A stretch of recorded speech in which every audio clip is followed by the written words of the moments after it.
Hey, welcome. I'm Nick Raber, youth guy here at Shore. And I'm Carl Horner, pastor guy here at Shore. And this is day 2 of our journey to the cross, just looking at each of the days of Jesus' life. And day 1 was a triumphal entry, and immediately when that was done, he decides to clean house, and he goes to the temple to clean house. So, Nick, what was that like? So he just did something like this.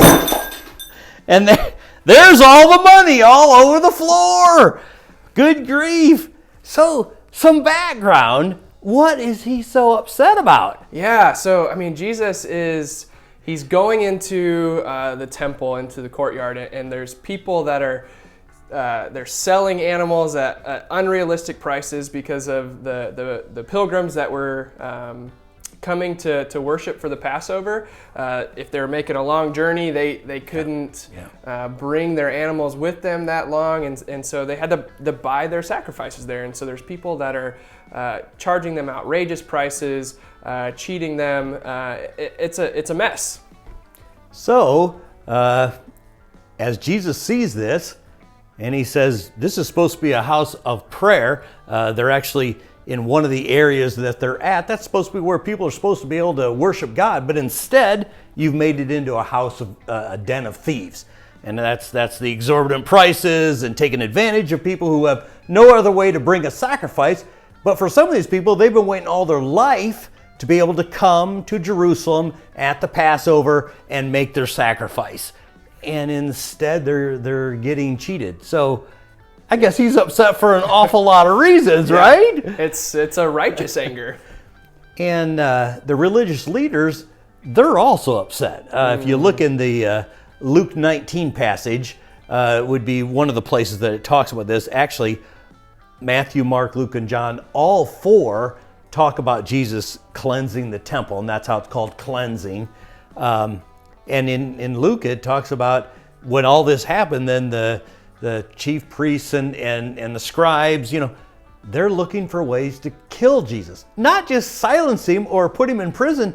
They want him dead. I mean, they are so upset with what he is doing as he infringes on their wealthiness or monetary well-being. And, they don't like it. They don't want anything to do with Jesus then. Right. I mean, he's causing a lot of ripples in the teachers of the law and the Pharisees and Sadducees, and he, like you said, he's taking away an economic income, but he's also making a political stand, I guess, against them, where they're seen in a bad light. So when you look at that, and you realize, wow, Jesus proclaimed king, and then he comes in and does this, that's going to say something to the establishment. And it wasn't the religious leaders who were proclaiming him king, it was the pilgrims, but now they're really upset. This Jesus is changing all their lives. They don't want any part to do with that. And so now we find out they want him dead. And be interesting to see how Jesus responds to this. Does he go into hiding? The answer is no, as you'll see. So again, look through the scriptures that will be posted at the end of this video, and delve into those. Read your Bible. Look at what's going on, and just try to put yourself in the place of the disciples. Maybe they're all happy. Wow, Jesus is cleansing stuff. But I'm sure they had no idea what it really means to proclaim Jesus to be king. And there is cost involved.